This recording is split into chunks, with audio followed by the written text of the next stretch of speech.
Welcome back to our channel, Soap fans. Today is a phenomenal day to dive deep into the most heart-stopping drama Port Charles has to offer. We have an exclusive, explosive breakdown of the impending tragedy striking the Ashford. Buckle up, because this one will leave you absolutely breathless. Portia Robinson is about to face every mother's and every doctor's absolute worst nightmare.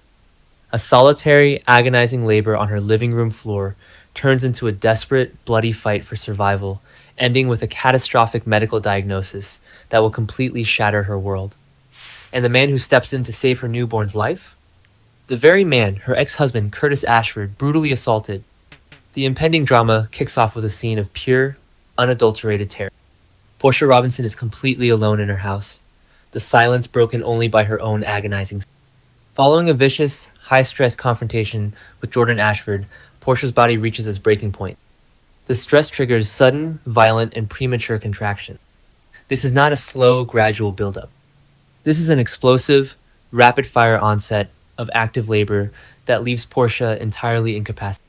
She is a top-tier physician, a woman who thrives on control and medical precision, but in this harrowing moment, she is reduced to a terrified, helpless patient trapped on her own living room floor.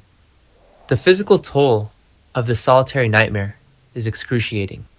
Portia collapses in front of her couch, her vision blurring as another massive contraction rips through her abdomen. Her purse, containing her lifeline, her cell phone, sits mockingly out of reach on the cushions above her.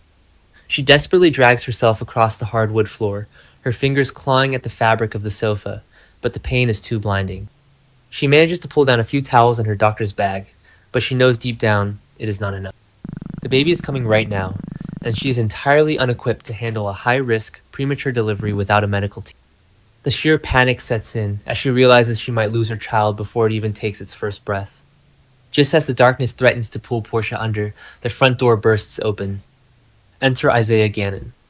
The timing is nothing short of miraculous, yet heavily laced with the most bitter irony imaginable. Isaiah, the brilliant surgeon whose hand was violently shattered by Curtis Ashford in a fit of jealous rage, steps into the house. Whether he came to deliver legal documents for his impending, massive civil suit, or simply to confront Portia about the escalating Ashford family warfare, his agenda instantly evaporates. He takes one look at the horrifying scene unfolding on the living room floor, and his deeply ingrained medical instinct. The lawsuit, the hatred, the shattered hand, all of it is pushed aside as he realizes two lives are hanging in the balance. Isaiah drops everything and rushes to Portia's side. The tension in the scene is absolutely electric. Here's the man who is actively trying to destroy Curtis Ashford's life, now serving as the only barrier between Curtis's child and certain death. Isaiah's surgical precision kicks in, even with his compromised hand. He assesses the catastrophic situation in seconds, realizing that delivering a premature baby in an unsterile living room with no fetal monitoring is a guaranteed death sentence. He scoops the agonizing Portia into his arms, carrying her to his vehicle in a frantic, high-stakes race against the clock. Every second that ticks by is a second closer to tragedy. The high-speed transport to General Hospital is a masterclass in. Portia is fading in and out of consciousness in the passenger seat, her medical knowledge torturing her with every possible worst-case scenario. Isaiah is behind the wheel, breaking every traffic law in Port Charles, his eyes darting between the road and the terrified woman beside him. The dialogue between them is sharp, breathless, and desperate. Isaiah barks medical commands, forcing Portia to focus on her breathing, refusing to let her give up. The man she should view as a bitter enemy is currently her only savior, and the psychological whiplash of this dynamic adds an incredible layer of tension to the life-or-death race. They burst through the emergency room doors at General Hospital, shattering the sterile calm of the facility. Isaiah screams for a gurney, his voice echoing through the corridors as the GH trauma team. Portia is rushed into an emergency delivery suite, the bright fluorescent lights blinding her as the chaotic symphony of beeping monitors and shouting nurses fills the room. Isaiah refuses to leave her side, acting as a crucial lifeline as the attending obstetricians take over. The delivery is brutal, fast, and terrifyingly complicated. When the baby finally arrives, the room does not fill with the joyous sound of a newborn's cry. Instead, a chilling, suffocating silence descends upon the delivery suite. The immediate aftermath of the birth is a scene of pure medical terror. The newborn is not breathing properly, and the skin is tinged with a horrifying, dusky blue hue, a massive red flag for severe hypoxia. The neonatal intensive care unit team descends instantly, pushing Portia aside as they begin aggressive resuscitation. Portia, exhausted and bleeding, tries to push herself up, her maternal instincts warring with her clinical knowledge. She sees the blue tint. She sees the frantic chest compression. She knows exactly what is happening, but her mind refuses to accept the catastrophic reality. The baby is ripped from the delivery room and rushed to the NICU in a blur of incubators and oxygen. Hours later, the devastating truth is finally revealed, and it hits with the force of a freight train. The pediatric cardiologist enters Portia's recovery room, their face grim, holding the results of an emergency echocardiogram. The diagnosis is catastrophic. The baby has been born with a highly complex, severe congenital heart defect. The structural abnormalities in the infant's tiny heart are preventing oxygenated blood from circulating. The valves are failing, the chambers are compromised, and the baby's internal organs are already beginning to shut down from the lack of oxygen. The medical verdict is absolute and terrifying. The newborn's chances of survival are abysmally low without immediate, highly invasive open-heart surgery. This is the moment Portia Robinson's entire world completely collapses. The medical jargon washes over her, but every single word feels like a physical blow. She is not just a mother receiving horrible news. She is a top-tier doctor at this very hospital. The crushing weight of the diagnosis is instantly compounded by a horrifying, sickening realization. How did she not know? How did she miss the signs? Congenital heart defects of this magnitude often present subtle warning signs during routine prenatal ultrasound. There are markers, there are fluid levels, there are irregular rhythms that a doctor of her caliber should have caught weeks, if not months ago. The psychological warfare inside Portia's mind is relentless and devastating. As the cardiologist explains the immediate surgical interventions required, Portia is drowning in a sea of self-hatred and professional guilt. She flashes back to the last few months of her pregnancy.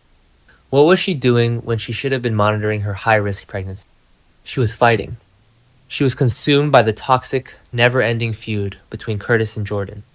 She was obsessed with Curtis's assault charges, with Isaiah's impending civil suit, with the destruction of her family's reputation. She was so entirely focused on the petty, vindictive drama surrounding her that she completely ignored the failing heart of the child growing inside. The guilt is absolute and suffocating. Portia breaks down in a visceral, agonizing display of maternal grief. She realizes that her vanity, her anger, and her obsession with controlling the narrative around Curtis's violent actions blinded her to the only thing that actually mattered. She failed as a doctor, and worse, she failed as a mother. She missed the red flags because she was too busy screaming at Jordan Ashford in her living room. If she had been vigilant, if she had caught the defect on a prenatal scan, they could have prepared. They could have had a specialized surgical team waiting the second the baby was born. Instead, her child is currently fighting for every single breath, relying on emergency, last-minute interventions just to survive the night. And then, the bitter, twisted irony of the entire situation comes crashing down on her. Standing in the doorway of her hospital room, watching her world fall apart, is Isaiah Gannon, the man who was actively seeking to bankrupt her family, the man whose surgical career was nearly ended by the violent, uncontrolled rage of her ex-husband. Isaiah is the only reason Portia did not bleed out on her living room floor.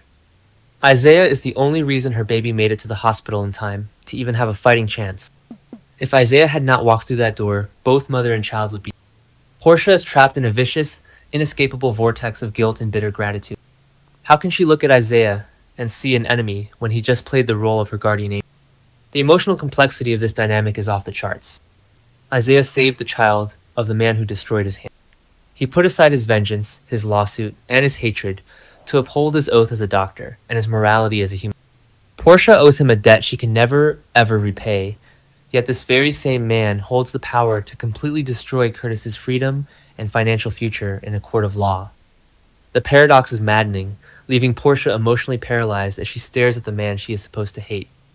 The impending fallout from this catastrophic event is going to send massive shockwaves through every single corner of Port Charles. What happens when Curtis Ashford storms through the doors of General Hospital? Curtis, the man who let his jealousy and rage turn him into a violent aggressor, is about to face the ultimate reckoning.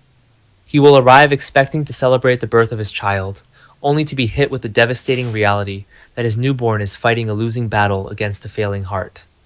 And the absolute kicker? He will have to look Isaiah Gannon in the eye and acknowledge that his worst enemy, the man he brutalized, is the sole reason his child is even breathing. Will Curtis's massive ego allow him to accept this crushing reality? Will the sheer terror of losing his baby force him to drop his defensive posturing and beg Isaiah for forgiveness?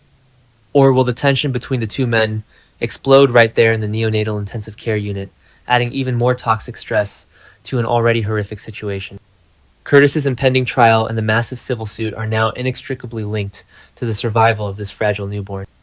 The legal battle suddenly feels entirely meaningless in the face of a complex congenital heart defect, yet the legal machinery is already in motion. Meanwhile, Portia must face the grueling, agonizing wait outside the surgical. The neonatal cardiothoracic surgeons are prepping for an incredibly delicate, high-risk open heart procedure on a baby that is only hours old. The survival statistics are grim, the margins for error are microscopic, and the stakes could not possibly be higher. Every tick of the clock is agonizing. Portia will have to sit in that waiting room, surrounded by the ghosts of her own missed medical diagnoses, praying for a miracle she feels she does not deserve. She will have to lean on the people she has been pushing away, and she will have to confront the devastating truth that her obsession with family drama nearly cost her the ultimate price. This storyline is a masterclass in high-stakes medical drama and intense psychological conflict. The writers are pulling absolutely no punches, delivering a narrative that forces these characters to confront their deepest flaws and their most catastrophic mistakes. Portia's journey from a confident, controlling physician to a broken, guilt-ridden mother is going to be a powerhouse performance. The dynamic between her, Curtis, and Isaiah is a powder keg waiting for a match, and the ticking clock of the baby's failing heart provides a relentless, unyielding tension that will keep viewers glued to their screens. Will the newborn survive the grueling, life-saving surgery? Can Portia ever forgive herself for missing the critical warning signs while she was blinded by anger? And how will the Ashford family navigate the impossible, bitter reality that their ultimate salvation came from the very man they are currently at war with? The drama is peaking, the stakes are life and death, and the fallout will change Port Charles forever. Drop your predictions in the comments below. Do you think the baby will pull through? Or is the Ashford family destined for an unimaginable